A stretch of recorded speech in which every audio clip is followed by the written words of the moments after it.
Hati naga, harta yang paling diidam-idamkan di seluruh benua ini, yang hanya dimiliki oleh satu keluarga. Ragnar, darah naga yang mengalir di dalam tubuh merekalah yang memungkinkan mereka membangkitkan hati naga tersebut. Anugerah itu menjadikan para anggota Ragnar memiliki fisik luar biasa, serta bakat bawaan tingkat tinggi dalam sihir, kekuatan, dan ilmu pedang. Namun, secara ironis, aku, pewaris sah keluarga Ragnar, tidak pernah berhasil membangkitkan hati naga. Tak kusangka, semua ini ternyata adalah buah dari rencana yang telah disusun diam-diam oleh mentorku sendiri, Landon, yang telah mengajariku ilmu pedang selama 20 tahun. Kini, saat aku berdiri di hadapan reruntuhan istana Mawar yang hangus terbakar, wajah asli Landon pun terungkap. Ia menanggalkan topeng kemunafikannya dan berkata, "Julukan Ragnar si sia-sia memang sangat cocok untukmu, Tuan Muda Theo. Bukan hanya karena bakatmu yang menyedihkan, tapi juga karena selama ini kau tak pernah menyadari bahwa ilmu pedang yang kuajarkan padamu sengaja dibuat cacat." Mendengar itu, amarahku meledak. Jadi sejak awal kau mendekatiku sebagai guru, hanya untuk membentukku menjadi sampah tak berguna, lalu akhirnya mengkhianati istana Mawar demi pihak lain. Namun, belum sempat aku menyelesaikan emosiku, pedangnya melayang cepat dan menebas salah satu lenganku. Darah menyembur dan rasa sakit yang membakar menyergapku. Ia menatapku dingin dan berkata, "Sampai saat ini pun kau masih menyalahkanku. Di keluarga Ragnar, kekuatan adalah segalanya. Hanya pemenang yang pantas hidup. Jika kau benar-benar berbakat, bahkan dengan ajaran buruk pun, kau masih bisa menyelamatkan istana Mawar. Atau setidaknya, menyelamatkan ibumu yang setiap hari memohon padaku untuk mendidikmu dengan baik." Begitu kata-katanya usai, ia memberi perintah. Beberapa bawahannya masuk dan menyeret tubuh dingin yang tak lagi bernyawa. Itu, ibuku. Saat itu juga aku benar-benar memahami prinsip hidup Ragnar, menghormati yang kuat, menginjak yang lemah. Namun, siapapun yang menyakiti ibuku, takkan pernah mendapatkan pengampunanku. Tanganku menggenggam pedang, siap membalas. Tapi tepat ketika aku hendak menyerang, sebuah pedang lain menembus dadaku dari arah berlawanan. Saat tubuhku melemah dan pandanganku mulai kabur, aku melihat Landon membungkuk hormat kepada seseorang. Sosok itu pasti dalang dibalik semua pengkhianatan ini. Dalam kesadaran yang perlahan menghilang, aku berjuang keras untuk melihat siapa orang itu sebenarnya. Namun, saat segalanya menjadi gelap, sebuah panel bercahaya tiba-tiba muncul di benakku. Belum sempat aku membaca apa isinya, sebuah pedang tajam tiba-tiba mengarah ke mataku. Aku melihat Landon berdiri di hadapanku lagi. Pria yang menjadikanku si Ragnar sia-sia. Ia berkata dengan nada datar, "Pelajaran hari ini selesai sampai di sini." Aku terdiam, bingung. Apakah ini yang disebut orang-orang sebagai kilas balik sebelum ajal? Ironisnya, justru bayangan Landon di masa lalu yang muncul pertama dalam benakku. Namun sebelum aku dapat merenung lebih jauh, panel itu kembali muncul. Kali ini, panel itu memberiku misi tutorial. Pukul wajah Landon. Karena rasa penasaran, aku mengikuti instruksinya. Anehnya, pukulan itu terasa sangat nyata. Nyeri, keras, seolah-olah aku benar-benar menghantamnya. Belum sempat aku memahami apa yang sedang terjadi, aura membunuh Landon mendadak menyeruak. Ia mengayunkan pedangnya dengan kekuatan penuh ke arah pinggangku. Aku sudah bilang, pelajaran hari ini selesai. Aku mengerti kemarahanmu, tapi waktu tidak berpihak padamu. Tidak mungkin kau bisa berkembang pesat sebelum upacara kebangkitan. Dan dengar ini baik-baik. Keluarga Ragnar tidak pernah menggunakan tinju untuk bertarung dan tidak menjadikan guru sebagai pelampiasan emosi. Dari kejauhan, beberapa murid yang sedang berlatih tertawa mengejek. Lihat itu, menyalahkan guru karena tak punya bakat. Apa dia benar-benar keturunan Ragnar? Jangan-jangan anak pungut dari tumpukan sampah. Debu-debu dari tanah latihan beterbangan menempel pada luka di pinggangku yang baru saja ditebas. Saat itulah sebuah kesadaran menerpa. Ini bukan penglihatan sebelum mati. Aku, kembali. Diriku yang mati kini terlempar kembali ke masa 10 tahun lalu, saat usiaku masih 17 tahun. Panel di benakku kembali menyala. Tulisan di layar mengatakan, "Tutorial selesai. Bakat darah naga milikmu akan segera diaktifkan." Kemudian muncul pertanyaan, apakah kamu ingin menerima hadiahnya sekarang? Tanpa ragu sedikit pun, aku memilih, tentu saja. Seketika, cahaya menyala terang dari dalam dadaku. Hadiah itu pun mulai terdistribusi dan panel menunjukkan bahwa mulai sekarang, seluruh kemampuanku akan meningkat dengan kecepatan yang mencengangkan. Seolah aku membangkitkan sebuah sistem penguat kekuatan, seperti yang hanya ada dalam novel-novel fantasi. Namun, satu-satunya cara untuk membuktikan bahwa semua ini benar-benar nyata adalah dengan menemui dia. Sementara itu, di Istana Mawar, Landon tengah berdiskusi dengan penguasa istana, Cecilia, mengenai bakat ilmu pedangku.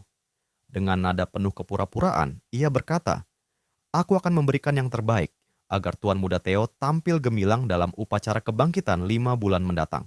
Cecilia, yang hatinya selalu penuh harap padaku, mengeluarkan sekantong penuh koin emas. "Aku menyerahkan harapan padamu, Landon. Tolong berikan perhatian lebih pada Theo. Sejak dulu aku yakin, suatu hari nanti, ia akan menjadi salah satu pendekar terbaik keluarga Ragnar." Namun, setelah meninggalkan istana, Landon hanya tertawa kecil penuh penghinaan. Hanya orang bodoh yang bisa melahirkan kebodohan sebesar itu. Tapi ya, semua ini justru menguntungkanku. Bayaran yang murah hati, gelar sebagai instruktur darah murni Ragnar, dan sebagai imbalan atas informasi tentang Theo, serta keberhasilanku menghambat pertumbuhannya, orang itu menjamin masa depanku. Ia tersenyum sinis. "Tuan Muda Theo, kau adalah berkah terbesar dalam hidupku." Namun senyum angkuhnya berubah kaku saat aku tiba-tiba menerobos masuk dengan napas terengah dan mata menyala. Tapi tujuanku bukan dirinya. Aku berlari menuju sosok yang sangat kurindukan, ibuku. Kupeluk tubuhnya erat. Air mata mengalir deras di wajahku. "Ibu, aku merindukanmu." Pelukan itu aroma hangat tubuhnya, kelembutan yang tak pernah berubah. Semuanya membuatku yakin. Aku benar-benar kembali ke masa 10 tahun yang lalu. Saat ibuku memandangku bingung, aku tidak menjelaskan apa-apa. Karena sejak detik itu, aku memutuskan, aku akan mengubah segalanya. Meski tubuhku masih lemah, sistem yang baru saja kuaktifkan akan menjadi pijakan bagiku untuk meraih segalanya. Nama, kehormatan, kekuasaan, baik dalam keluarga Ragnar maupun di seluruh benua kekaisaran. Landon, tunggulah. Aku bersumpah, kau akan mati dalam kehinaan. Waktu pun berlalu cepat hingga malam tiba. Aku sekarang berada di tempat latihan nomor 4, menyelesaikan tugas baru dari sistem, latih tubuh hingga mencapai batas maksimal. Meski pikiranku dipenuhi keinginan untuk membalas dendam, aku tahu tubuhku yang sekarang terlalu lemah untuk melakukannya. Aku harus menjadi kuat terlebih dahulu. Di kehidupan sebelumnya, karena kekuatanku yang tak memadai, aku hanya ditempatkan sebagai anggota kelompok intelijen Black Snow. Tapi dari sanalah aku memperoleh berbagai pengetahuan rahasia, ramuan berbasis darah yang dapat mempercepat pertumbuhan fisik secara drastis. Buku-buku teknik rahasia yang dulu sempat kuanggap palsu. Metode latihan ekstrim yang dulu kutinggalkan karena tubuhku tak mampu. Kini, dengan bakat darah Ragnar yang telah bangkit, aku bersumpah akan menyelesaikan semua tugas yang dahulu gagal kulakukan. Semua tebasan pedang yang tak pernah sempat kuayunkan akan kutebus sekarang. Tanpa terasa, aku telah berlatih hampir 7 hari 7 malam tanpa henti. Di kejauhan, Evelyn, pengawas tempat latihan nomor 4, duduk memperhatikanku dari atas tribun. Ia adalah mantan wakil kapten Kesatria Naga Putih, seorang pendekar tingkat tinggi yang memilih pensiun setelah kehilangan lengan kirinya. Dalam hati, ia bertanya-tanya, meski disebut sampah, mengapa dia berlatih sekeras ini? Apakah benar-benar tak ada sedikit pun bakat keluarga Ragnar dalam dirinya? Panel sistemku menunjukkan progres latihan telah mencapai 97%. Ayunan pedangku semakin kuat, keringat membanjiri tubuhku, namun aku tak berani lengah sedikit pun. Karena malam sebelumnya, ketika aku mencoba beristirahat sejenak, progres bar itu justru berkurang. Dari situlah aku mengerti arti sebenarnya dari tugas ini. Hanya dapat diselesaikan dengan mendorong tubuh hingga ke batas paling akhir. Dan tepat 1 detik sebelum tubuhku kehabisan napas. Aku mendorong progres bar hingga mencapai 100%. Panel penyelesaian tugas muncul. Seketika itu juga, tubuhku limbung, kelemahan luar biasa menyergap dari ujung kepala hingga kaki. Namun di saat yang sama, sistem memberiku hadiah, hati naga. Bukan hanya itu, karena penyelesaian cepat, aku juga memperoleh 10 tahun kekuatan sihir dari kehidupanku yang sebelumnya. Mengetahui ini, meski tubuhku nyaris pingsan, aku langsung memilih, terima sekarang.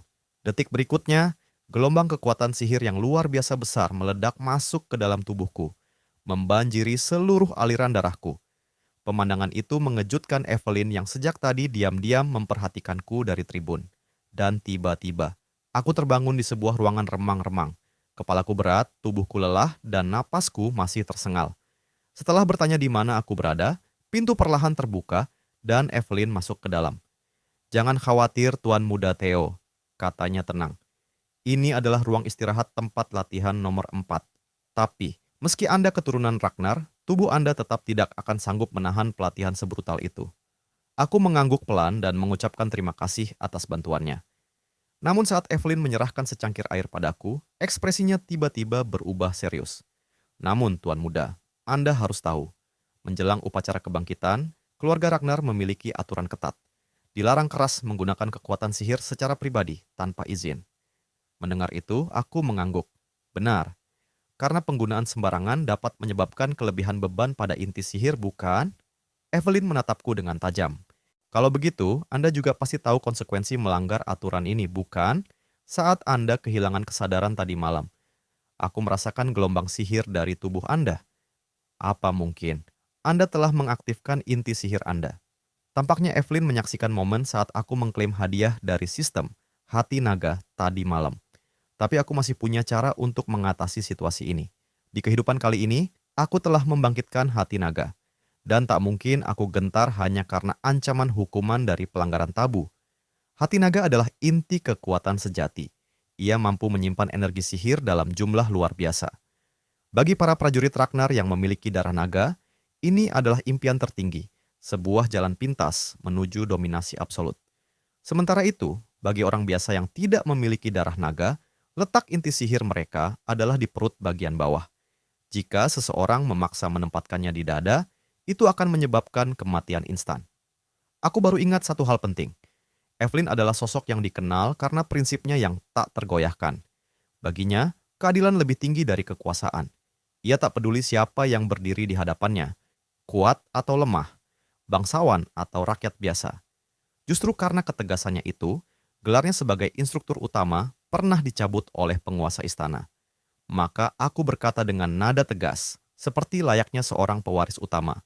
"Bisakah kau menjamin bahwa semua yang baru saja kau katakan benar? Apakah kau akan menghukum seseorang hanya karena gejala sesaat?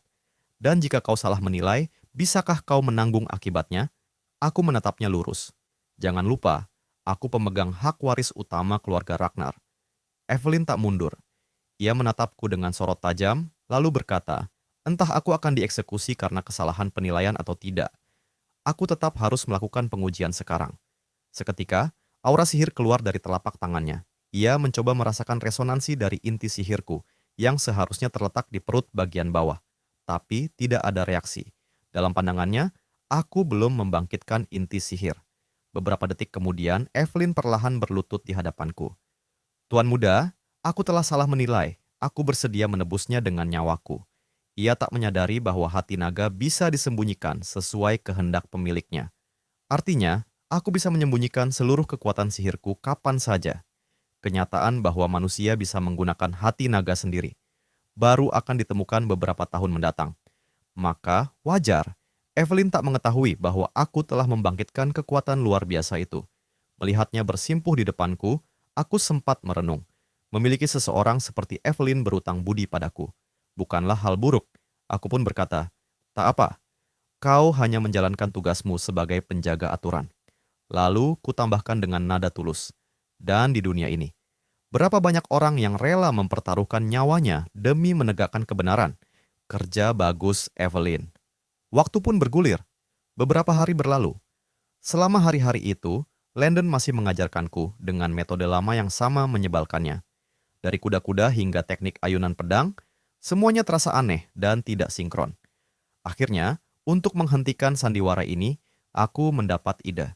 Di tengah pelatihan, aku mematahkan pedang latihanku jadi dua bagian, melemparkannya ke tanah, lalu berkata lantang, "Ajaranmu, omong kosong. Aku tidak ingin mempelajari hal-hal tak berguna sepertimu. Bahkan, dengan keterampilan sepayah itu, bagaimana bisa kau jadi pendekar tingkat menengah?" Wajah Landon memerah karena amarah. "Ulangi kalau berani," gertaknya. Aku mendekatinya dengan tatapan sinis. "Apa? Kau suka mendengarnya? Kau hanya sampah yang bahkan tak mampu menundukkan monster tingkat rendah. Dan satu hal lagi, kau dipecat. Angkat kakimu dari hadapanku sekarang juga. Landon terdiam, tetapi matanya berkobar marah. Dengan suara tertahan, ia mencoba menggugat. Kau tak bisa semudah itu memecatku. Kontrak pelatihanku masih berlaku. Aku akan mengganti rugimu berapapun yang kau minta, tapi segera pergi dari sini. Tujuanku sederhana, menyingkirkan Landon, lalu menyelidiki siapa sosok yang mengendalikannya dari balik layar. Namun sebelum sempat kuajukan penyelesaian melalui duel, sistem tiba-tiba memberiku misi baru. Kalahkan Landon. Tepat saat itu, Evelyn membuka suara. Tidak perlu membawa masalah ini ke hukum. Selesaikan dengan cara Ragnar. Setelah hasil ditentukan, pihak yang kalah harus tunduk pada perintah pemenang. Landon, tentu saja, sangat senang dengan saran ini. Ia yakin 100% tidak akan kalah dariku. Ide bagus. Aku, mentormu sendiri, akan mengajarimu bagaimana menjadi orang yang benar, katanya sambil tersenyum sinis. Evelyn mengangguk dingin. Duel ditetapkan 1 minggu dari sekarang. Tempatnya, arena latihan nomor 4. Singkat cerita adegan pun berganti. Setelahnya, aku menemui Evelyn secara pribadi. Mengapa kau memutuskan duel itu atas namaku? Evelyn menatapku tajam lalu berkata, karena jika kau ingin memutuskan hubungan dengannya, kau harus melakukannya sampai tuntas. Orang-orang di balik Landon akan terus melindunginya. Memecatnya saja tak akan menyelesaikan apa-apa. Aku terdiam. Setelah kutanya lebih lanjut, Evelyn mengungkapkan bahwa ia mulai menyelidiki Landon sejak melihat teknik pedangnya yang aneh saat mengajariku. Dari situ, kebenaran yang tersembunyi mulai terungkap. Ternyata, pria itu adalah kaki tangan dari Istana Winter Cypress. Tepat seperti dugaanku. Sama seperti kehidupanku sebelumnya, semua kembali ke konflik kekuasaan yang keji itu. Ingin rasanya kuhancurkan mereka semua sekarang juga. Namun Evelyn menyela amarahku dengan kata-kata menenangkan, jangan khawatir soal hasil duel. Aku akan membantumu sebisaku. Mengajarimu langsung memang melanggar etika. Tapi Landon, tidak pantas menyandang gelar instruktur langsung Ragnar. Waktu pun berlalu cepat. Hari duel akhirnya tiba. Aku dan Landon berdiri berhadapan di tengah arena latihan nomor 4. Para penonton ramai berspekulasi duel akan berakhir dalam 3 babak saja. Bukankah dia sampah keluarga Ragnar? Gumam mereka. Mana mungkin bisa mengalahkan pendekar tingkat menengah seperti Landon? Landon melangkah ke depan dan berkata, jika Tuan Muda mau minta maaf sekarang, semuanya bisa kita anggap selesai. Jangan pertaruhkan nyawamu hanya karena harga diri. Aku menatapnya dingin. Kalimat itu seharusnya aku yang ucapkan. Kalau tak ingin jadi pendekar satu tangan, terimalah pemecatanmu. Tatapan Landon berubah dingin. Kebencian menyelimuti wajahnya. Ternyata setelah insiden ini, ia langsung menemui atasannya. Orang itu memberinya perintah baru. Buat duel ini terlihat seperti kecelakaan dan bunuh Theo secara tidak sengaja. Karena duel ini tak tercatat dalam hukum keluarga, maka kematianku akan dianggap musibah semata. Dan Landon akan bebas dari segala hukuman. Dengan nada licik, Landon berkata, sesuai tradisi, aku akan memberimu kesempatan serangan pertama, Tuan Muda. Aku menyeringai. Kalau kau memang begitu ingin musnah, akan kukabulkan permintaanmu. Pertarungan pun dimulai. Pedang kami saling beradu dengan kekuatan penuh. 3 babak pertama berlalu begitu cepat. Penonton mulai terkejut. Ada apa ini? Bisik salah satu. Kenapa si sampah Ragnar bisa bertahan sejauh ini? Landon masih sempat mencemooh di tengah duel. Kenapa Tuan Muda tak sanggup menghadapi pendekar tingkat menengah yang kau hina sendiri? Namun dalam hatinya Landon mulai cemas. Dia mengakui kekuatanku belakangan ini meningkat drastis, tapi tetap saja, menurutnya, mengalahkannya itu mustahil. Namun setelah 30 babak berlalu, raut wajahnya berubah. Tidak mungkin pikirnya. Bagaimana bisa seorang yang dulu disebut sampah menahan semua seranganku? Aku menghentikan langkah dan berkata tegas, katakan siapa yang menyuruhmu mendekatiku. Jangan kira aku tak tahu kau sengaja mengajariku teknik tak berguna. Landon hanya diam. Aku menjawab sendiri. Istana Winter Cypress bukan. Wajah Landon seketika pucat. Rencana kotor yang ia simpan rapat ternyata telah terbongkar. Di saat itulah aku memanfaatkan kelengahannya. Dengan satu gerakan cepat, kutebas lengannya. Cairan merah menghambur dan pekikannya menggema di seluruh arena. Aku mendekatinya perlahan, menatapnya dari atas. Kau tahu Landon, ucapku dingin. Inilah kalimat yang kau ucapkan padaku di kehidupan sebelumnya. Alasan semua ini terjadi adalah karena pedang palsumu terlalu lemah. Di tanah Ragnar, Hanya yang kuat yang berhak memegang kendali dan hanya para pemenang yang layak untuk terus hidup.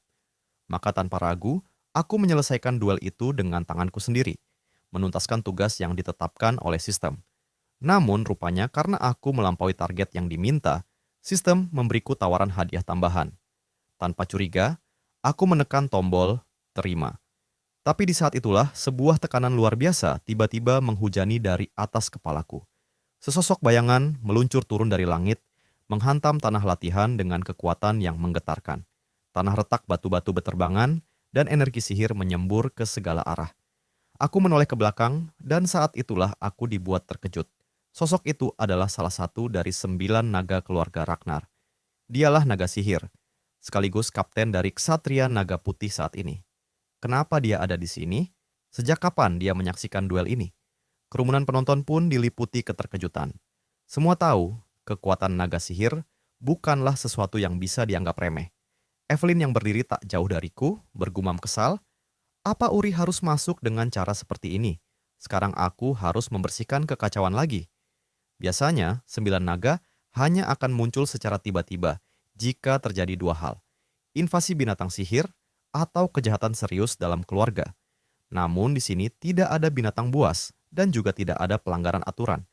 Maka kehadiran Urius sungguh tak terduga. Namun yang mengejutkan lagi, di detik berikutnya, ekspresi Urius berubah total. Ia menepuk punggungku dengan keras, lalu tertawa dan memujiku. Gesit dan tanpa ragu, metode yang mengagumkan. Kau pantas disebut Raja Penikam dari belakang saat mengobrol.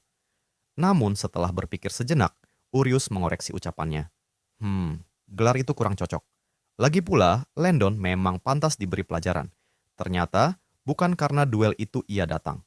Tujuan sesungguhnya Urius adalah untuk mengajakku bergabung dalam Ksatria Naga Putih. Pengumuman itu langsung mengguncang suasana.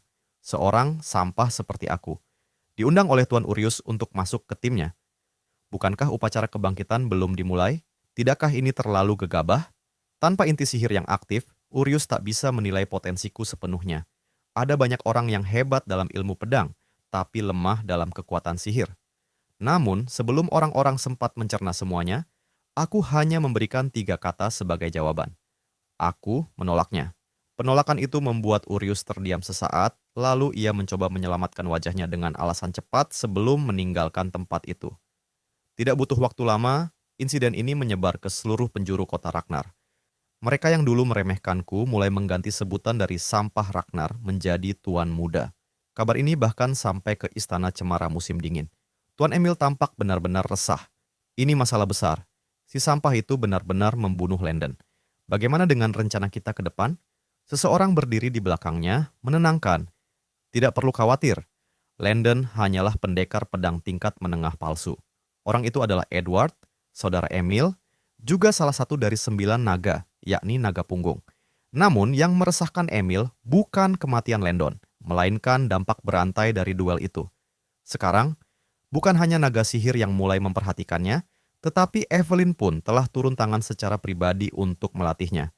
Mereka tak lagi bisa menghalangi pertumbuhan anak itu. Jika bocah itu menunjukkan potensi, gumam Emil dengan serius, maka rencana kita untuk merebut Istana Mawar akan menjadi lebih sulit. Saat itu, pintu terbuka dan seorang pemuda masuk, putra Emil, Eswin. Ibu, kepala keluarga Cecilia tak akan peduli pada si sampah itu hanya karena satu insiden kecil, katanya santai. Emil menatapnya tajam. Cara terbaik untuk mengambil alih Istana Mawar tanpa membuat kepala keluarga murka adalah memastikan putranya tetap menjadi sampah seutuhnya. Eswin tertawa. Lagi pula, Evelyn dan naga sihir lebih menyukai yang lemah. Sekuat apapun mereka, mereka tak bisa mengubah sampah menjadi seseorang yang hebat. Namun Edward memotong dengan marah. Jangan pernah meremehkan siapapun, terutama mereka yang punya darah Ragnar. Ya, aku mengerti, jawab Eswin dengan malas. Kalau begitu, biar aku sendiri yang turun tangan. Aku akan buat dia sadar tempatnya. Sementara itu, di sisi lain istana, pelajaran pertama ilmu pedang bersama Evelyn baru saja selesai. Ia kemudian bertanya padaku dengan nada serius. Kenapa kau menolak bergabung dengan Ksatria Naga Putih? Bukankah itu tempat pelatihan paling profesional yang bisa kau dapatkan? Namun penolakan itu hanyalah kedokku. Dalam kehidupan lamaku, keinginan terbesarku adalah menjadi bagian dari Ksatria Naga Putih. Mengikuti upacara kebangkitan dan meraih juara pertama akan memungkinkan mimpiku menjadi nyata. Maka, bergabung dengan Ksatria Naga Putih saat ini justru akan menjadi kerugian besar. Aku tidak bisa melewatkan kesempatan untuk menunjukkan kekuatanku di hadapan semua orang. Karena itu, aku berkata, Guru Evelyn, aku menolak karena aku merasa belum layak. Evelyn hanya tersenyum kecil, tampak terhibur oleh jawabanku. Baginya, mantan kaptennya tak pernah salah dalam menilai seseorang, dan dia sendiri memahami betapa tajamnya kemampuan inside eye. Aku pun segera menggunakan kemampuan itu padanya. Dalam sekejap, informasi tentang Evelyn muncul dengan akurat di sistemku. Kemampuan ini jelas akan sangat berguna di banyak situasi ke depan. Tiba-tiba, seseorang memanggil namaku dari arah samping. Ia memperkenalkan diri sebagai Cibil Dre dari pos penjagaan selatan. Katanya, ia datang dengan urusan penting. Wajahnya tampak keras dan penuh ketegasan. Sebagai langkah antisipasi, aku pun mengaktifkan Inside Eye padanya. Ternyata, hasilnya mengejutkan. Dalam hatinya, Cibil menyimpan kekaguman yang besar padaku. Ia benar-benar tulus ingin berlatih bersamaku. Tak lama kemudian, sistem memberiku misi pemula terakhir. Menghapus gelar sampah Ragnar yang melekat padaku. Cibil berbicara belak-belakan. Tanpa sungkan, ia mengakui bahwa dulu ia setuju penuh dengan julukan Ragnar Weist yang disematkan padaku. Namun setelah melihat kekuatanku dengan mata kepala sendiri dan menyadari bahwa semua itu adalah hasil dari usahaku sendiri, sikapnya berubah total. Shanyong, Tuan Muda, katanya penuh semangat. Aku akan mengikutimu sampai mati. Kehadiranmu telah menghidupkan kembali semangat juangku yang sudah padam. Jadi, tolong, beri aku kesempatan untuk berlatih denganmu. Dahulu, aku mungkin akan meragukan ketulusannya. Tapi dengan inside eye, aku bisa melihat segalanya dengan jelas. Dan lebih dari itu, di belakang Cibil, ternyata banyak orang lain yang diam-diam menyimpan niat yang sama. Setelah aku mengalahkan Landon dan desas-desus tentang dukungan Lord Urias menyebar, orang-orang yang dulu meremehkanku, kini mulai berbalik mengagumiku. Sungguh di luar dugaan, sudah sebanyak ini orang yang bersedia mengikutiku. Sebelum aku bisa menjadi kepala keluarga Ragnar, aku memang membutuhkan para pendukung. Dan untuk menyelesaikan tugas pemula terakhir ini, momen ini tak boleh kusia-siakan. Dengan izin Evelyn, aku menerima tantangan sparring dari Cibil. Begitu latihan dimulai, Cibil langsung menyerang dengan pedangnya. Aku awalnya bertahan untuk mengamati kekuatannya, tapi ternyata ia terlalu merendahkan dirinya sendiri. Gerakannya cepat dan serangannya kuat. Dengan kemampuan seperti itu, dia masih menyebut dirinya pinggang dari selatan. Diriku yang dulu mungkin tak akan sanggup bertahan satu ronde pun. Tapi kini, mengalahkan lawan sekuat itu terasa semudah meneguk air. Dengan satu tebasan penuh kekuatan, Cibil terlempar puluhan meter jauhnya. Tak mampu lagi melanjutkan pertarungan, ia pun menyerah. Aku menatap pantulan wajahku di bilah pedang. Tiba-tiba, sebuah ide menarik muncul dalam pikiranku. Aku menggunakan inside eye pada diriku sendiri. Seketika, panel berisi informasi tentang diriku muncul di hadapan mata. Sistem menyatakan bahwa kini aku telah menemukan nilai-nilai kemampuanku sendiri, maka ke depannya setiap perkembangan akan ditampilkan dalam angka yang jelas. Masih ada 4 slot kosong di bagian bakat. Ini berarti batas kemampuanku jauh lebih besar dari yang bisa kubayangkan.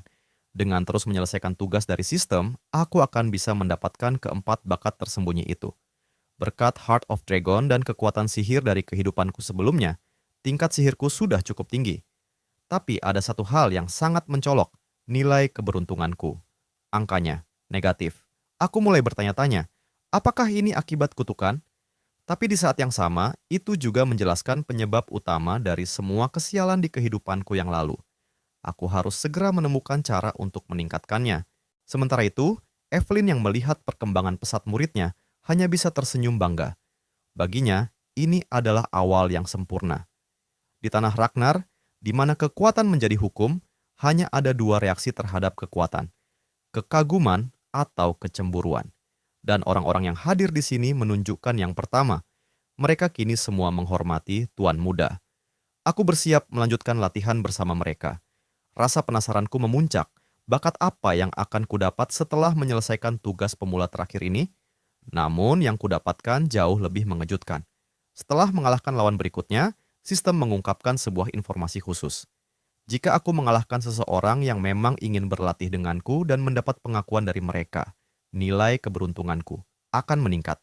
Maka aku memutuskan untuk memasuki mode latihan besar-besaran, berlatih dengan semua orang yang kini mengagumiku, dengan harapan setidaknya bisa menaikkan nilai keberuntungan hingga kembali ke titik nol, dan menghapus gelar yang telah menempel padaku seumur hidup.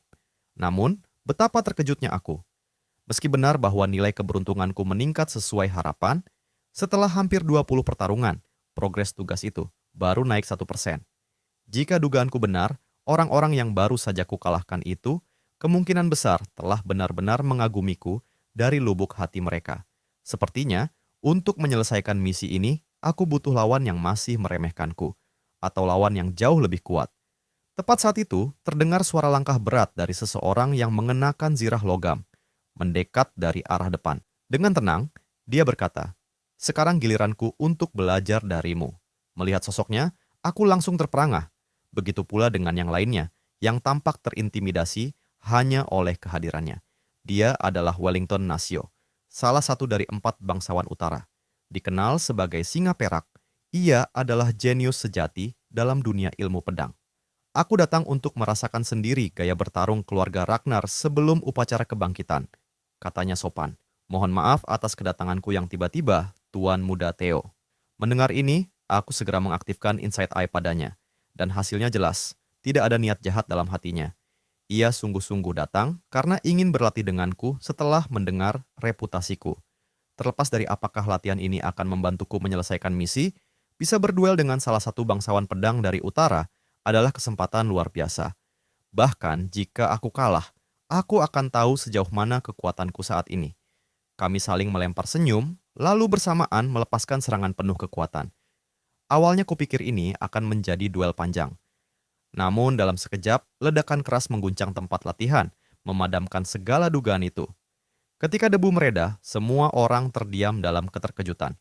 Aku tidak sanggup bertahan bahkan satu putaran melawan Wellington. Tapi hal ini masuk akal. 4 bangsawan utara memang dikenal sebagai murid pedang paling menjanjikan di upacara kebangkitan nanti. Aku kalah, kataku lirih. Saat pedangku patah, aku tahu hasilnya telah ditentukan. Namun Wellington hanya menggelengkan kepala dan berkata, "Duel ini luar biasa. Masalahnya hanya pedangmu terlalu tua. Jadi kalau semua faktor diperhitungkan, aku yang seharusnya kalah." Dari cara kami saling merendah, aku merasakan sesuatu yang langka. Mungkin ia bisa menjadi teman sejati. "Aku harap kita bisa bertanding ulang di lain waktu dengan kondisi yang seimbang," katanya. "Setuju, itu janji." Begitu mendapatkan pengakuan dari salah satu dari 4 bangsawan utara, progres tugasku langsung melonjak 5% dan nilai keberuntunganku meningkat 10 poin. Wellington memang luar biasa. Seorang jenius sejati sekaligus pekerja keras. Di kehidupan ini, aku memang menjadi jauh lebih kuat berkat sistem dan ingatan dari kehidupanku yang lampau. Tapi, saat berhadapan dengannya, aku menyadari, jalanku menuju posisi teratas di upacara kebangkitan masih sangat panjang. Tiba-tiba Wellington berkata bahwa dia sebenarnya datang bukan hanya untuk bertanding. Ia menyerahkan sebuah undangan padaku dan berkata, "Aku ingin mengundangmu untuk hadir di perjamuan naga biru bersamaku." Aku menatap undangan itu, agak ragu. Perjamuan naga biru kan terkenal. Aku rasa aku belum pantas menghadirinya. Wellington tertawa kecil. "Apa yang kau bicarakan? Kau memiliki darah Ragnar. Itu saja sudah cukup untuk membuat acara semacam itu tak terlalu istimewa bagimu." Aku belum sepenuhnya mengerti maksud Wellington, tapi aku tahu satu hal. Perjamuan naga biru adalah kelompok kecil yang berpusat pada Eswin. Banyak orang yang masih meremehkanku akan hadir di sana. Ini kesempatan sempurna untuk menyelesaikan tugasku. Dan selain itu, aku juga bisa mengamati gerakan Istana Winter Cypress dan Eswin secara langsung. Tidak ada alasan untuk menolak undangan ini. Aku menjawab, "Baiklah, aku terima. Jangan lupa jemput aku nanti." Wellington tertawa. "Kau benar-benar tahu cara memanfaatkan kesempatan. Kalau ada yang ingin kau tanyakan, jangan sungkan." Sementara itu, di Istana Mawar, kabar bahwa aku mendapat undangan ke perjamuan naga biru langsung membuat ibuku sibuk bukan main. Ia segera memanggil penjahit upacara terbaik keluarga. Melihatnya begitu bersemangat, aku bertanya heran, "Ibu, sebenarnya apa yang sedang kau lakukan?" Cecilia menjawab dengan mata berbinar, "Acara ini bukan sembarangan. Di sanalah anak dari si licik Emil, Eswin, dan para jenius seperti Wellington berkumpul. Bahkan Senat pun menunjukkan ketertarikan terhadap perjamuan naga biru ini. Jadi, penampilanmu tak boleh memberi mereka satu celah pun untuk mengkritik, kata ibu dengan tegas. Kemudian, Cecilia sendiri mengambil pita ukur dan mulai mencatat ukuran tubuhku. Ia berkata sambil tersenyum lembut, "Kau memang sudah tahu etika, tapi penampilan dan cara tumbuh adalah dua hal yang berbeda. Aku akan membantumu dalam hal ini. Jangan lupa, dulu ibu adalah seorang aktris." Mendengar itu, hatiku terasa seperti diremas kuat. Identitasku hanyalah anak haram rendahan, sebuah noda yang selalu membebani ibu. Tapi bukan salahnya. Sama sekali bukan. Lalu aku berkata pelan, "Punya anak yang tak berguna seperti aku pasti menyulitkanmu, Bu." Mata Cecilia langsung berlinang. Ia menangis dan berkata, "Ibu selalu percaya kau akan berhasil. Kau bukanlah sampah Ragnar, seperti yang orang-orang katakan." Kata-kata itu, aku tahu, hanya seorang ibu yang bisa mengucapkannya dengan tulus. Tapi aku bersumpah, setelah aku benar-benar menghancurkan perjamuan naga biru, gelar sampah Ragnar akan lenyap dari hidupku selamanya. Waktu pun berlalu cepat. Setengah bulan kemudian, tibalah hari untuk menghadiri perjamuan naga biru. Seperti yang dijanjikan, Wellington telah menyiapkan kereta kuda yang menungguku di luar gerbang kota sejak pagi. Siapa sangka, saat ia melihatku keluar dari gerbang, ekspresi wajahnya membeku. Kau benar-benar Theo? Penampilanmu seperti orang yang sama sekali berbeda," serunya tak percaya. Aku tersenyum tipis. "Wellington, jangan bercanda. Ini semua pilihan ibuku, ayo naik ke kereta." Sejak pertemuan kami sebelumnya, Wellington bahkan datang khusus untuk berlatih denganku setiap hari. Hubungan kami pun perlahan menjadi semakin akrab. Tapi hal ini cukup menyulitkan Evelyn, guru yang awalnya hanya menerima murid demi diriku. Kini, bukan hanya harus membimbing penggemar baruku, tapi juga anak-anak dari keluarga lain yang ikut terlibat. Dalam perjalanan, Wellington tiba-tiba membuka percakapan serius. "Undangan ini sebenarnya titipan dari Eswin," katanya. "Dan untuk menyambutmu, ia bahkan menyiapkan program khusus." Aku hanya tersenyum samar tanpa menjawab. Sepertinya Wellington benar-benar tidak tahu betapa buruknya hubungan antara aku dan Eswin. Kami adalah musuh dalam diam. Akhirnya, aku kembali ke tempat terkutuk itu. Istana Winter Cypress. Tempat di mana dalang yang menyuruh Landon menghalangi pertumbuhanku tinggal. Tempat yang merebut istana mawar dari keluargaku. Saat itu pula, Wellington menginformasikan bahwa program khusus Eswin akan dilangsungkan di gerbang istana. Sudah kuduga, ini tak akan jadi sambutan yang menyenangkan. Alasan Eswin mengirim Wellington jelas, reputasiku sedang melonjak dan dia ingin memotong laju kenaikanku sejak dini. Tapi aku tidak akan membiarkan diriku menjadi tumbal dari niat liciknya. Aku akan menunjukkan padanya arti dari dominasi sejati. Tiba-tiba, dari jendela di atas, aku melihat cahaya biru samar, mirip sistem yang biasa muncul. Apakah ada misi yang bisa diambil di istana Winter Cypress? Belum sempat kurai pikiranku, Wellington tiba-tiba berteriak dari belakang. "Awas!" Detik berikutnya, bubuk putih meledak di tempat aku berdiri. Untung refleksku cepat. Aku berhasil menghindar, menyelamatkan pakaian formal yang ibu siapkan dengan sepenuh hati. Melihat kejadian itu, Wellington murka. Wajahnya memerah, suaranya meledak. "Berani-beraninya kau, Eswin? Ini yang kau sebut program menarik? Jelaskan dirimu." Melihat reaksi tulus Wellington, aku kembali mengaktifkan Eye of Insight padanya, dan memang dia tidak terlibat sedikit pun. Dan ketika aku menatap ke arah sumber ledakan, tentu saja hanya ada satu orang yang mungkin melakukan hal serendah itu. Eswin muncul dan berkata dengan nada mengejek, "Selamat datang, sampah dari Ragnar. Sambutan spesial ini pasti yang paling kau sukai, bukan?" Namun aku tidak menunjukkan kemarahan seperti yang ia harapkan. Sebaliknya, aku tersenyum dan berkata, "Terima kasih atas sambutannya." Responsku membuat Eswin terdiam selama hampir 2,5 menit. Tapi kemudian ia tersenyum lagi. Senyum seseorang yang merasa menemukan permainan yang lebih menarik. Ketika kami melangkah masuk ke dalam ruang perjamuan, suara bisik-bisik mulai terdengar dari segala penjuru. Mengapa Eswin mengundang pinggang itu ke pesta suci naga biru? Aku yakin Eswin melakukannya dengan sengaja. Ia ingin menjadikannya bahan tertawaan. Wellington sempat meminta maaf atas nama mereka. Katanya biasanya mereka tak bersikap seperti itu. Aku menjawab dengan tenang, "Tak apa, aku sudah terbiasa selama ini. Justru, aku harus berterima kasih dengan layak pada Eswin atas undangannya." Wellington tampak bingung, jelas tidak mengerti maksud dari kalimatku barusan. Biarlah semua orang ini lengah sedikit lebih lama. Pada akhirnya mereka juga akan merasakan akibatnya. Pada saat itu, Eswin turun dari lantai atas, menyapa dengan nada mengejek. Bagaimana, pinggang? Puas dengan pertemuan ini? Meski sindirannya sangat jelas, aku tetap harus menahan diri. Aku harus mengikuti rencana semula. Aku menjawab, tentu. Untuk pesta berikutnya seperti ini, tak perlu repot-repot menyuruh Wellington mengantar undangan padaku. Cukup datang langsung ke Istana Mawar. Eswin lalu memelukku dan berkata, melempar bunga waktu itu kesalahanku. Aku minta maaf padamu. Aku tersenyum. Tapi yang kuingat, kau hanya menyapaku. Dengan spontan, Eswin menepuk punggungku keras, lalu tertawa. Setelah sekian lama, kau ternyata semakin menarik saja. Aku semakin menyukaimu. Orang-orang yang melihat kami saat itu berpikir bahwa aku sedang merendahkan diri, menjilat Eswin. Dalam tatanan Ragnar pun, hierarki tetap menjadi batas yang tegas. Di sisi lain, ekspresi Wellington mulai berubah, terlihat makin tidak nyaman. Seseorang telah sengaja menyentuh titik lemahnya. Secara teknis, Wellington juga dilahirkan sebagai anak di luar pernikahan, sebuah takdir yang sepadan dengan statusku sebagai pinggang Ragnar. Namun mereka tidak tahu, inilah momen yang telah kutunggu. Aku ingin Wellington percaya bahwa semua yang akan kulakukan nanti memiliki nuansa membelanya. Aku berpamitan pada Eswin. Aku perlu pergi sebentar. Ada tamu yang harus kusambut. Tanpa ragu, aku melangkah menuju seorang pria yang masih terus melontarkan komentar sinis soal status anak haram. Aku mengambil sebotol anggur dari atas meja dan menghantamkannya langsung ke wajahnya.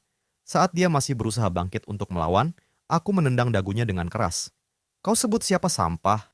Apa salahnya menjadi anak di luar nikah? Jangan lupa, keluargamu itu cuma anjing penjaga untuk Ragnarku. Setelah berkata demikian, aku memelintir lengannya dengan paksa, hingga terdengar suara patahan tajam. Tulangnya hancur menjadi dua bagian. Keluarga-keluarga lain yang memiliki kedudukan serupa hanya bisa terdiam, ngeri, tak satu pun berani bergerak. Aku berdiri, menatap mereka satu persatu. Ada lagi yang ingin menyapaku, peluh dingin membasahi wajah mereka. Sementara itu, indikator misiku langsung melesat ke angka 58% dan terus meningkat. Namun, siapa sangka, dalam detik berikutnya, 4 pedang tajam telah mengarah ke leherku. Aku telah melukai tuan muda mereka. Kini, mereka ingin menuntut darahku sebagai balasan. Namun, di bawah tekanan auraku yang begitu kuat, tangan mereka bahkan tak sanggup menggenggam pedang dengan stabil. Mereka akhirnya sadar telah menyinggung orang yang salah. Mereka ingin memohon ampun, berharap belas kasih. Namun yang mereka terima hanyalah penghabisan. Kepala mereka berguguran satu persatu ke tanah. Aku berkata pelan, kerja bagus, Master Evelyn. Evelyn datang bukan tanpa alasan. Ia benar-benar mengkhawatirkanku. Dulu dia adalah guru Eswin.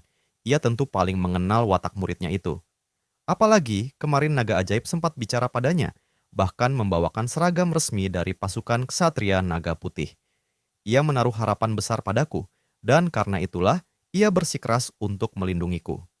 Pesta naga biru memang selalu dipenuhi darah muda yang berapi-api. Perkelahian adalah hal yang sulit dihindari. Evelyn menatapku, sedikit terkejut, lalu bertanya, bagaimana kau tahu aku mengikutimu? Hanya firasat, jawabku singkat. Tapi sebenarnya aku tidak berbohong. Setiap Ragnar yang memiliki hati naga pasti memiliki indera keenam yang sangat tajam. Aku sudah merasakan kehadirannya sejak masuk ke dalam kereta. Namun di saat yang sama, Evelyn pun mengonfirmasi bahwa kecurigaannya selama ini tidak salah. Ya, aku memang sengaja menyembunyikan kekuatanku. Aku menatap Evelyn dan bertanya, apa yang seharusnya dilakukan jika seseorang di hadapan kita menghina seorang kandidat penerus? Tatapan Evelyn langsung berubah tajam, matanya menyala penuh ketegasan. Menurut hukum keluarga, mereka harus segera dieksekusi, jawabnya. Tapi mereka masih anak-anak, belum mengikuti upacara kebangkitan. Potong saja satu lengan dari masing-masing mereka. Tanpa ragu, Evelyn melangkah pergi untuk menjalankan perintahku. Ia melaksanakan hukumanku secara tepat. Semua yang telah mencemooh garis darahku dihukum dengan satu tangan terpotong. Dan karena sasaranku hanyalah mereka yang menghina keturunan Ragnar. Eswin, yang juga pemilik hak waris, tak punya dasar untuk menghentikan tindakan ini. Tak lama, Evelyn kembali setelah menyelesaikan tugasnya. Di saat yang sama, indikator tugas pemula milikku mencapai 100%. Aku melambaikan tangan pada Eswin, meninggalkan tempat itu sambil berkata, "Terima kasih atas jamuannya. Hari ini benar-benar menyenangkan, karena seluruh tugas pemula akhirnya tuntas. Mulai hari ini, gelar pinggang Ragnar tak lagi berlaku untukku. Sebagai gantinya, aku memperoleh obat pengalaman universal. Namun, hasil paling berharga dari hari ini adalah keberhasilanku menarik dua sosok penting, Wellington dan Evelyn, ke pihakku. Setibanya kembali, para penggemarku mengadakan pesta perayaan khusus setelah mengetahui bahwa aku telah menghancurkan reputasi Pesta Naga Biru secara total. Sementara itu, di sisi lain, Eswin sedang menerima hajaran dari ibunya. Tamparan demi tamparan mengiringi kata-kata penuh amarah. Jadi kau memberinya alasan, membiarkan dia menghabisi bawahanmu begitu saja? Sudah berapa kali aku mengingatkanmu untuk tidak meremehkannya? Jika kau terus begini, rencana merebut Istana Mawar akan berantakan. Eswin mencoba menjelaskan, tetapi hanya menerima bentakan tajam dari Emil. Sekarang, pergilah. Kunci dirimu dan renungkan semuanya baik-baik. Setelah Eswin pergi, Edward mendekat dan mencoba menenangkan Emil. Tak perlu terlalu khawatir. Justru ini peluang yang bagus. Istana Mawar memang dipenuhi sampah, tapi selama ini mereka terlindungi oleh kepala keluarga. Itu membuat mereka sulit digulingkan. Tapi sekarang, ada alasan hukum yang sah. Kekacauan besar yang dia sebabkan di Pesta Naga Biru bisa digunakan sebagai dasar untuk menjatuhkan sanksi resmi. Emil menyeringai puas. Berapa lama waktu yang dibutuhkan untuk menyiapkannya? Edward tersenyum tenang. Mulai sekarang dihitung. Surat penangkapan itu seharusnya akan tiba sebelum pagi. Tinggal menunggu kabar baik besok. Sekarang, mandi dan istirahatlah. Ini minyak wangi dan rempah khusus dari daerah Gunung Berapi Selatan. Sementara itu, di tempat lain, Wellington dengan penuh kesungguhan menyatakan kesetiaannya padaku. Awalnya, keluargaku memintaku menjaga hubungan baik dengan Eswin. Tapi sekarang, pikiranku sudah berubah. Mendengar itu, aku langsung menggunakan kesempatan tersebut. Aku mengambil secarik catatan dan menyerahkannya padanya. Jika perebutan kekuasaan antara aku dan Eswin nanti mencapai puncaknya, aku butuh bantuanmu. Aku tahu suatu saat nanti kau akan menjadi kepala keluarga Neo dengan kekuatan yang bisa menandingi Ragnar. Aku harus memastikan bahwa kau berada sepenuhnya di pihakku. Tanpa sedikit pun ragu, Wellington menerima catatan itu. Ia berkata tegas, "Jika aku sudah memilih berdiri di sisimu, maka urusanmu adalah urusanku juga." Namun, tepat saat itu, langkah cepat pasukan berzirah terdengar dari luar ruangan. Mereka adalah para penegak pedang dari aula hukum. Dengan nada resmi dan dingin, mereka menyatakan, "Theo Ragnar, kami datang untuk menangkapmu atas dugaan intimidasi, ancaman, dan kekerasan yang menyebabkan kekacauan internal." Semua yang hadir tercengang. Hanya aku yang tetap tenang. Aku melangkah maju dengan santai, memandang mereka sejenak, lalu mengejek. "Tergesa-gesa sekali kalian, tinta di surat penangkapanku bahkan belum kering." Meski begitu, aku tak berniat membantah. Aku memberi isyarat kepada para penegak pedang untuk memborgolku. Bagaimanapun juga, perkembangan selanjutnya akan menentukan apakah aku mampu menembus Istana Sipres musim dingin. Sebelum pergi, aku mengangguk pada Wellington. Sebuah anggukan penuh makna. Ia pun segera memahami maksudnya. Di tangannya masih tergenggam catatan yang kuberikan sebelumnya. Isinya adalah langkah pamungkas yang akan kugunakan. Adegan pun berganti cepat. Aku dibawa ke hadapan hukum oleh para penegak pedang, yang duduk untuk menginterogasiku, bukan orang sembarangan. Mereka adalah tokoh-tokoh dari 9 naga. Di antaranya ada Urius Ragnar, sang naga sihir, Edward Troyman, naga punggung, Osha Ragnar, naga pedang, dan Wolf Ragnar, naga tua yang juga menjabat sebagai tetua senat. Aku tahu betul Wolf sangat menjunjung tinggi kemurnian darah. Maka, sebagai anak haram, ia pasti memandangku rendah. Dugaan itu terbukti ketika aku menyapanya lebih dulu, tapi ia bahkan tak sudi menoleh sedikit pun. Kemudian, Wolf mulai membacakan seluruh tuduhan atas insiden di Pesta Naga Biru. Ia menyebut semua kekacauan berasal dariku. Aksi kekerasanku membuat keluarga-keluarga afiliasi yang pernah kupukul balik kini menuntut keluar dari naungan Ragnar. Menurutnya, aku harus menanggung akibat besar karena telah mencoreng nama keluarga. Aku mengangguk pelan dan menjawab, "Apa yang Anda katakan memang benar. Kesalahanku adalah karena terlalu berbelas kasihan. Seharusnya mereka yang menghina hak waris Ragnar tidak hanya kehilangan lengan, tapi kepalanya." Mereka adalah rakyat yang telah diberikan kehormatan dan tanah oleh sang raja. Namun kini, mereka justru mengancam nyawa rajanya. Bukankah mereka layak dihukum mati di tempat? Urius tampak sangat setuju dengan ucapanku. Namun, Wolf dan Edward saling berpandangan, jelas terkejut dengan sikapku. Sementara itu, Osha berkata dengan tenang, "Aku memahami diskriminasi yang ingin kau sampaikan. Tapi meskipun kita para Ragnar memiliki kekuatan besar, wilayah kita tidaklah luas. Jika kita tak mendengar suara para bangsawan bawah dan mereka yang tersisihkan, Ragnar hanya akan berjalan menuju kehancuran." Aku mengangguk dan menjawab, "Akan kuingat baik-baik kata-katamu." Osha adalah istri pertama kepala keluarga dan nyonya dari Istana Plum. Dalam kehidupanku yang lalu, ia tak pernah menunjukkan kebencian padaku. Kemudian aku bertanya tentang hukuman apa yang akan dijatuhkan padaku. Wolf menjawab dengan tegas, 3 bulan kurungan. Upacara kebangkitan pun masih 2 bulan lagi. Aku tidak menerima keputusan itu begitu saja. Mendengarnya, Osha mengusulkan agar aku mengikuti upacara tahun depan saja, bersama dengan 15 anak yang kuhadiahi luka. Edward yang sejak awal terlihat puas, tersenyum licik. Sebelumnya, naga sihir sudah sempat membela, tapi itu tak mengubah keputusan. Fakta bahwa aku akan melewatkan upacara tahun ini saja sudah merupakan hukuman berat. Dalam keluarga Ragnar, menunda upacara kebangkitan adalah aib. Menghadirkan orang sepertiku sebagai perwakilan Istana Mawar sama saja dengan membiarkan mereka tergilas. Tentu saja, ini membuat mereka bisa menelan Istana Mawar secara perlahan, namun pasti. Aku langsung menyatakan akan mengajukan banding. Meski aku sadar betul, hasil banding itu akan lebih parah daripada sekedar kurungan 3 bulan. Reaksi yang muncul beragam. Hanya Edward yang tersenyum penuh rasa puas. Yang lainnya justru terkejut.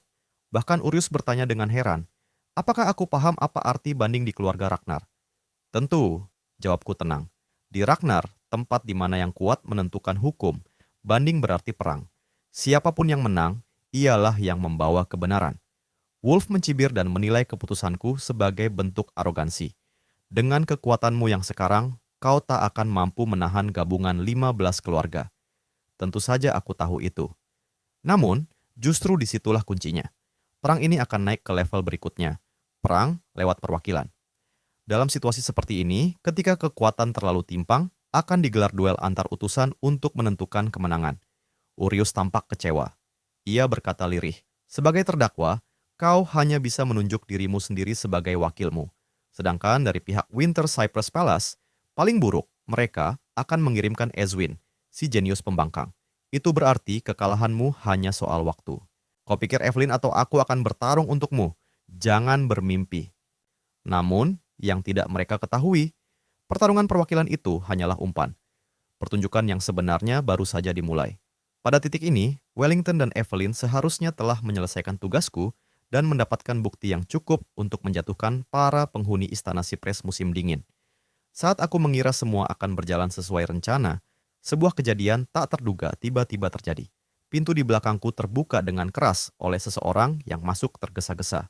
9 naga, para petinggi tertinggi keluarga, langsung berlutut dengan penuh hormat. Ya, kepala keluarga Ragnar, ayahku sendiri, Kier, benar-benar datang.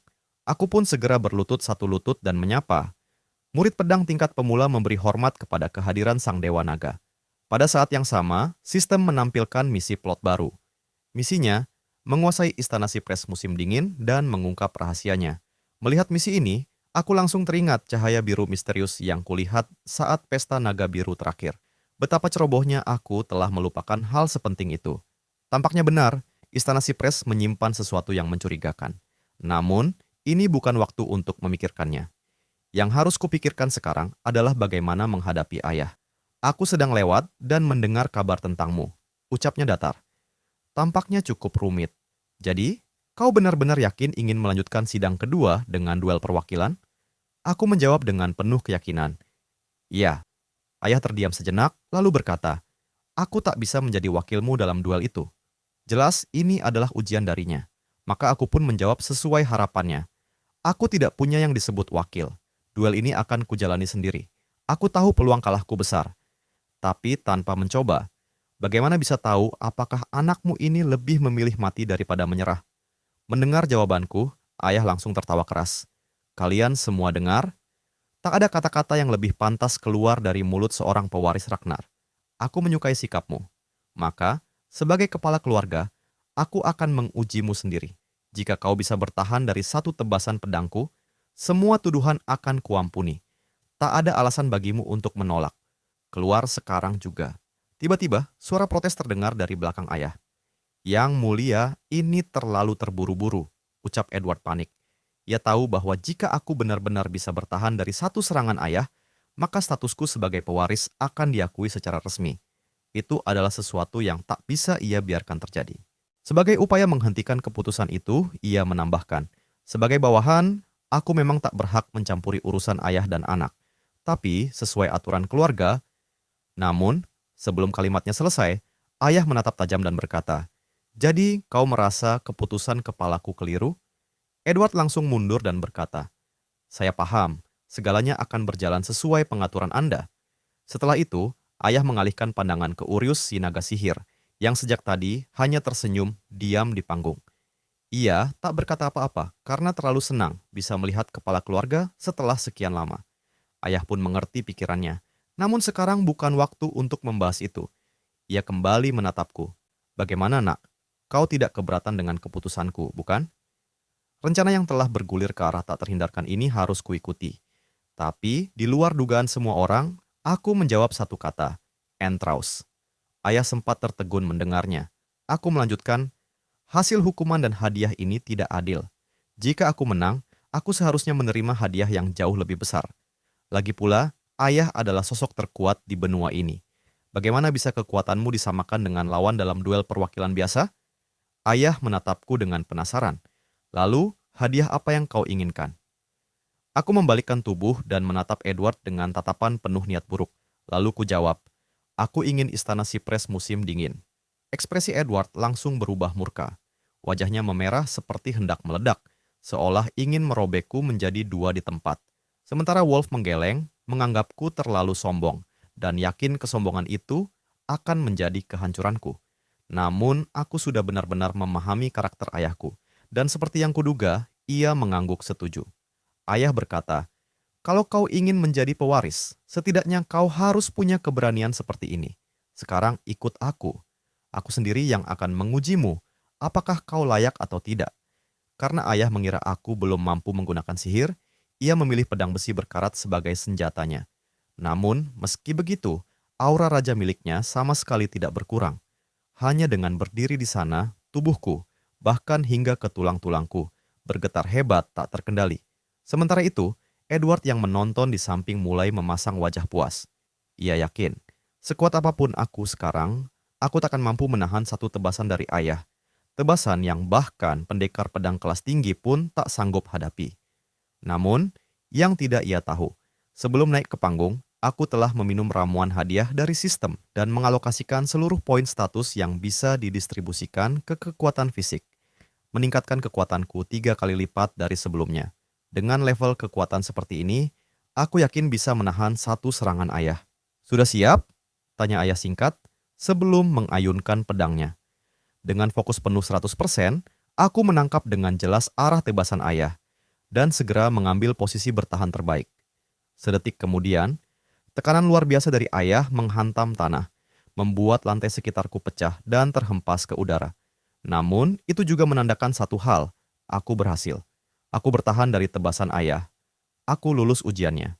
9 naga pun secara resmi mengumumkan, Theo Ragnar telah membuktikan dirinya tak bersalah dengan kehendaknya sendiri.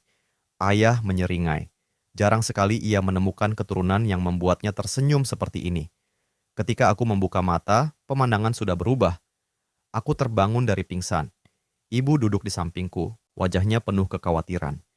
Mendengar kabar bahwa putranya telah menerima satu tebasan dari kepala keluarga, hatinya serasa remuk. "Kalau kau masih merasa tidak enak badan, ibu akan panggil tabib sekarang juga," ucapnya sambil menahan tangis. Aku menggenggam tangannya dan tersenyum lemah. "Aku baik-baik saja, Ibu.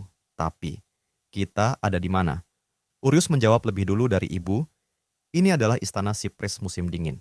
Diberikan kepadamu sebagai hadiah tambahan." Sesuai perintah kepala keluarga, Urius telah mengusir penguasa lama istana ini, Ezwin dan Edward. Di sisi lain, Emil yang baru saja terusir dari rumahnya sendiri hampir meledak karena marah. Mengapa anak haram sepertinya bisa merebut posisiku sebagai penguasa istana? Sementara Edward dipenuhi niat membunuh. Ia memerintahkan Ezwin untuk menghabisiku saat upacara kebangkitan dimulai nanti. Tidak boleh ada ampun.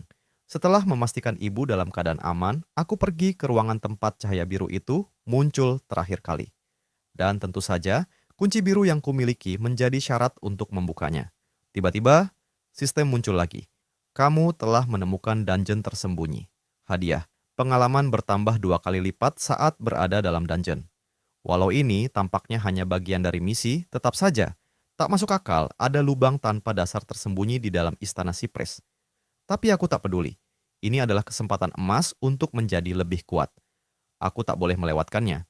Sebelum masuk, aku mempersiapkan semuanya, mengisi ruang inventori baruku dengan berbagai senjata dan perlengkapan. Setelah semua siap, aku berdiri di pintu masuk dungeon.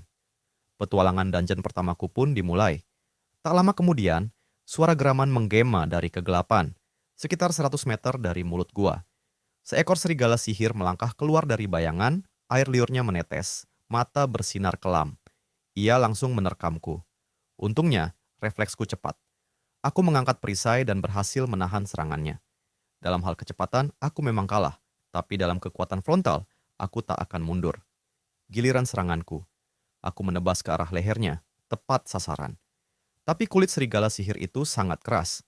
Serangan biasa tak cukup untuk melukainya. Dalam hati, aku mulai membayangkan kembali gerakan ayah, jurus satu tebasan maut itu. Jika aku bisa menguasainya, monster ini bukan masalah. Sayangnya, percobaan pertama gagal total. Tentu saja jurus sekelas itu tak bisa dipelajari hanya dalam 1 kali coba. Sudahlah, aku akan pakai teknik rahasia dari kehidupanku sebelumnya, Flash Thrust. Aku melemparkan perisai, mengalihkan seluruh fokus ke pedangku. Kecepatan maksimal. Semua prinsip dasar ini dulu kupelajari dari Evelyn. Dan akhirnya, satu mata serigala sihir itu berhasil kubutakan. Dengan kekuatan yang kumiliki kini, mengalahkannya bukan lagi sebuah tantangan. Waktu pun berlalu dengan cepat, 2 bulan telah terlewati. Dalam kurun waktu itu, aku berhasil menaklukkan 170 binatang sihir. Keletihan menyergap di seluruh tubuhku, dan tanpa berpikir panjang, ku minum ramuan penyembuh dasar yang diberikan sistem sebagai hadiah. Sudah berkali-kali ramuan itu menyelamatkan nyawaku. Tanpanya, mustahil aku bisa bertahan sejauh ini. Kini, hanya tersisa satu binatang sihir terakhir dalam instansi ini. Kemungkinan besar, ia adalah yang terkuat, penguasa dari semuanya. Dengan cepat adegan berpindah. Aku melangkah ke tingkat kelima dalam instansi, hanya bersenjata satu pedang yang tersisa. Pedang ini adalah hadiah ulang tahun dari ibu yang juga disiapkan untuk digunakan dalam upacara kebangkitanku. Tak pernah terlintas dalam pikiranku bahwa senjata seindah ini dulu hanya dibiarkan berkarat di kamarku, terlupakan dalam kehidupanku yang lalu. Dulu, aku pantas mati seperti itu. Tapi di kehidupan ini, aku tidak boleh mengulangi kesalahan yang sama. Aku harus melindungi ibu dengan segenap kemampuanku. Yang membuatku terkejut, binatang sihir terakhir yang harus kuhadapi, yang memiliki darah naga, juga merupakan spesies naga. Apakah ini hanya kebetulan belaka? Untungnya, ia hanyalah naga tingkat rendah. Masih terlelap dalam tidurnya. Jika aku mampu memaksimalkan kekuatan jantung naga dalam diriku, mungkin aku bisa menghabisinya dalam satu serangan. Tanpa membuang waktu, kugunakan teknik flash thrust, tusukan kilat, dan mengarahkan pedangku tepat ke mata kirinya. Niatku adalah menembus langsung ke otaknya, namun kulit makhluk ini terlalu tebal. Ia terbangun, dan ekornya menyapu ke arahku dalam serangan balik. Aku menghindar dan segera melepaskan teknik rahasiaku. Langkah kekacauan. Dengan teknik itu, aku melompat ke sana kemari di atas tubuhnya. Setiap lompatan disertai serangan yang ditujukan untuk mengalihkan perhatiannya. Aku berusaha menciptakan celah, menyerang secara acak, lalu mencari waktu yang tepat untuk menghantam titik vitalnya. Tiba-tiba, binatang itu meraung ke langit. Suaranya menggema, menguasai medan tempur. Kengerian menjalar ke seluruh tubuhku, dan aku langsung merasakan gerakanku melambat. 10% lebih lambat dari biasanya. Saat cakarnya yang raksasa nyaris menyentuhku, aku tak bisa lagi menghindar. Dengan terpaksa, aku menahan serangan itu menggunakan pedangku. Hasilnya, aku menderita luka serius. Jika pertarungan ini berlarut-larut, keadaanku akan semakin berbahaya. Aku harus segera menemukan titik lemahnya dan mengakhiri semua ini. Saat itulah aku melihatnya, titik lemahnya. Aku berpura-pura hendak menyerang langsung dari depan, lalu tiba-tiba menyelam ke bawah rahangnya untuk menghindar. Dari posisi itu, kugunakan lagi flash thrust dan kali ini seranganku terarah tepat ke sisik terbalik, titik vital seekor naga. Di saat terakhir, ketika tenagaku hampir habis, aku berhasil menghancurkan titik lemahnya. Dengan itu, seluruh binatang sihir dalam dungeon telah kukalahkan. Sebagai hadiah, aku mendapatkan taring dan cakar naga tersebut. Keduanya merupakan material langka yang bisa memperkuat senjata. Taringnya meningkatkan ketajaman, sementara cakarnya menambah kekerasan. Sempurna untuk memperbaiki pedang pemberian ibu. Selain itu, aku juga memperoleh kemampuan baru, Raungan Drake. Efeknya melepaskan aura pembunuh untuk menekan musuh di sekitarku, meski hanya efektif terhadap lawan yang levelnya lebih rendah dariku. Dalam kehidupan masa lalu, aku pernah mendengar tentang skill ini. Hanya mereka yang terpilih yang bisa memilikinya. Sepertinya, keberuntungan yang meningkat karena sistem benar-benar membuahkan banyak keajaiban.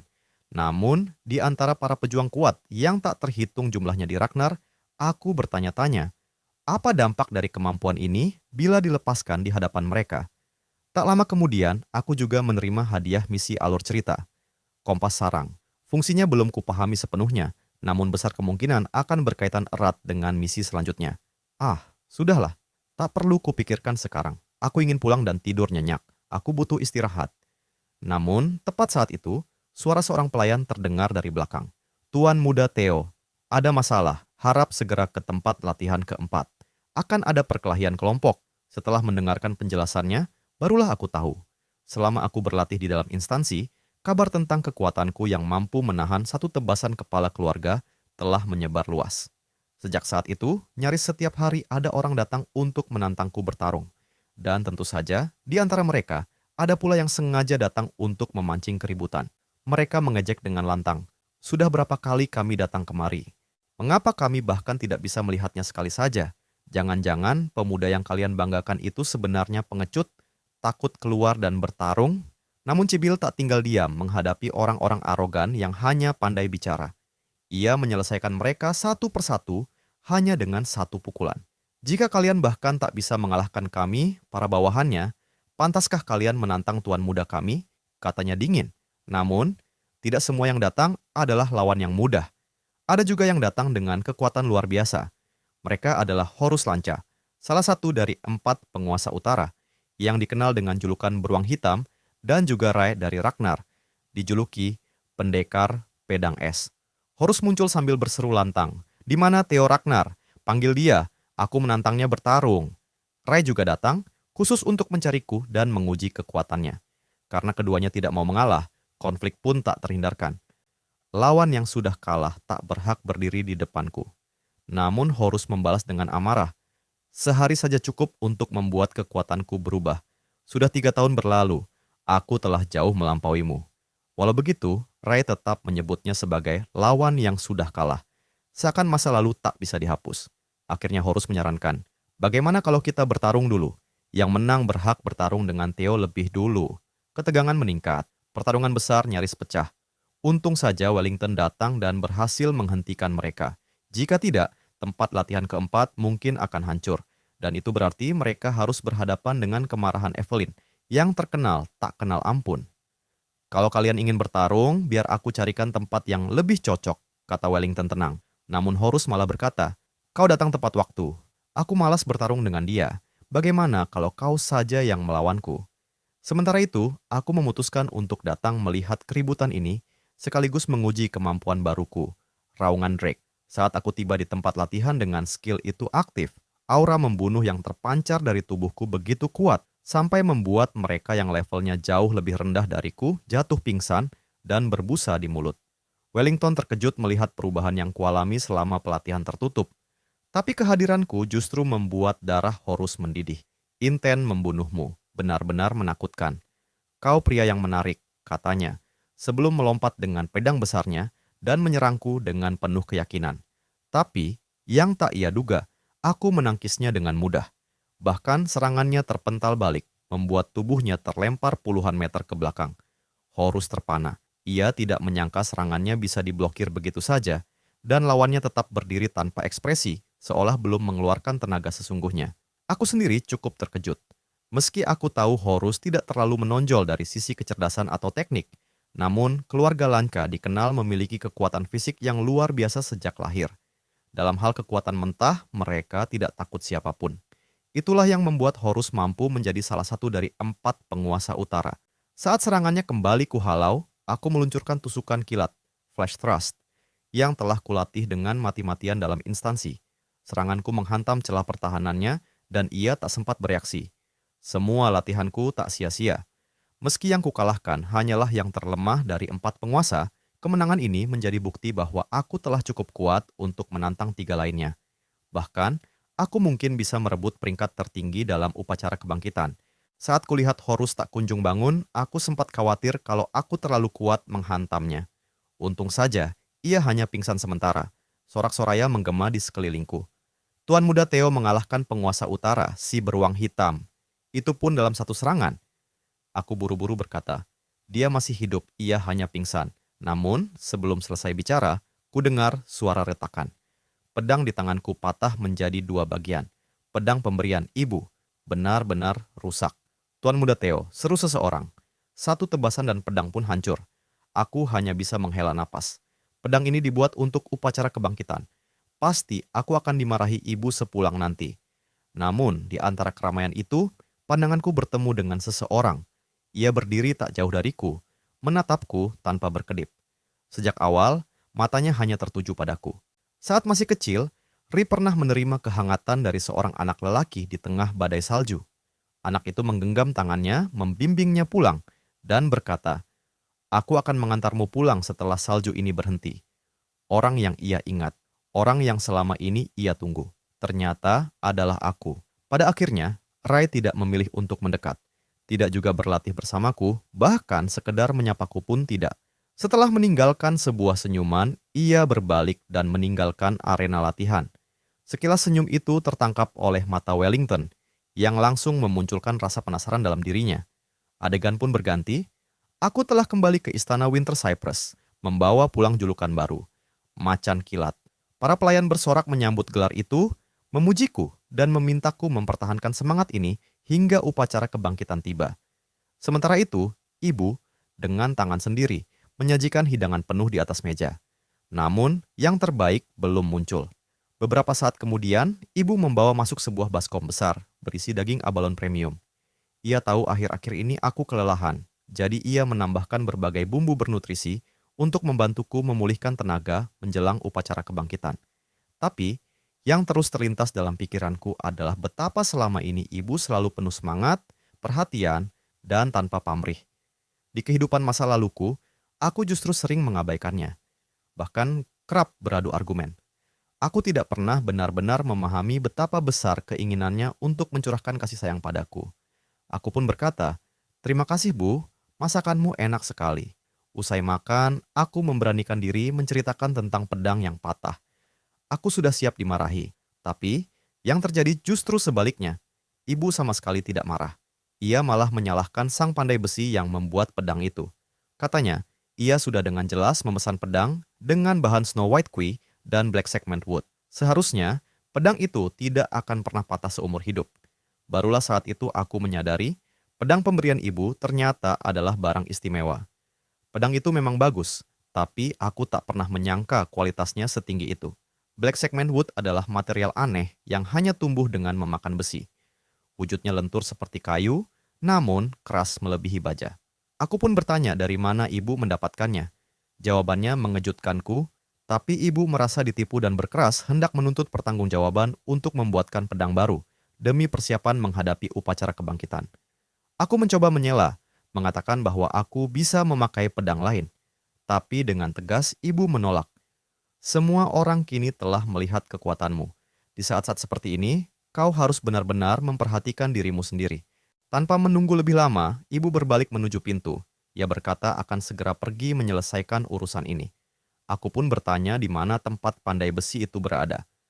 Ketika ibu menjawab bahwa lokasinya adalah bengkel Baske, itu adalah salah satu dari 3 tempat produksi senjata terbaik di seluruh benua